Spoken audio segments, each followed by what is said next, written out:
ফুচকা খাওয়া, আর যেখানে যাবে আগে ফুচকা খেতে হবে। ভালো ভালো, ঠিক আছে।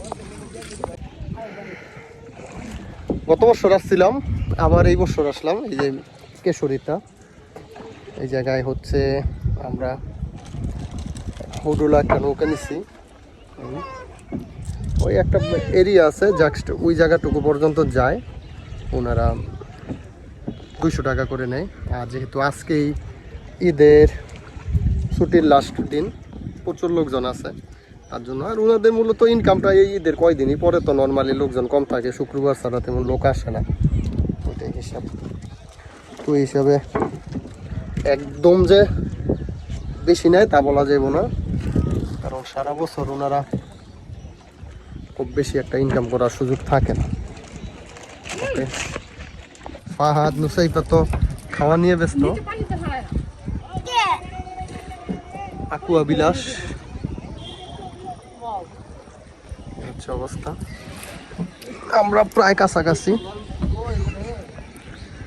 আজকের পরিবেশটা খুবই সুন্দর। দুপুর পর্যন্ত বৃষ্টি হয়েছে, পরে আর বৃষ্টি হয় নাই। আকাশ পরিষ্কার আছে, একদমই ক্লিয়ার হচ্ছে অবস্থা। ওকে, এই যে প্রচুর লোকজন, অনেক লোক।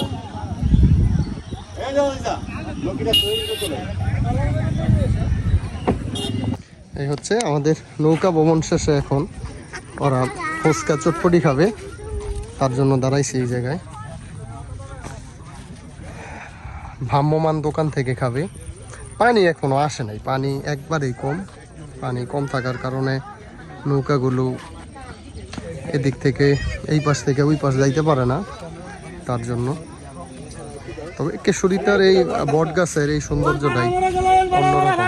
দেখেন অবস্থা, সূর্যের আলোটা, এটা এক কথায় অ্যামেজিং।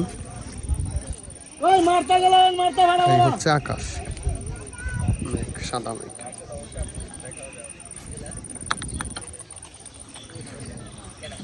পরিকল্পনা ঠিক থাকলে মোটামুটি সব জায়গায় ব্যবসা করা যায়, তবে বুঝতে হইব যে কোন জায়গায় কি ধরনের ব্যবসা চলবে। এই যে এমন একটা জায়গায় কিন্তু একটা রেস্টুরেন্ট বানায় দিচ্ছে, খুবই ভালো চলতেছে।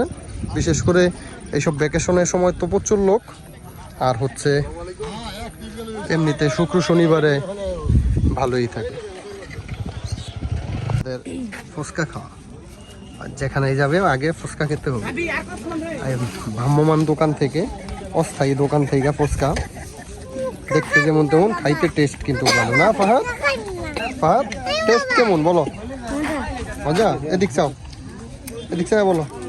এই যে বলো কেমন? ভালো ভালো, ঠিক আছে।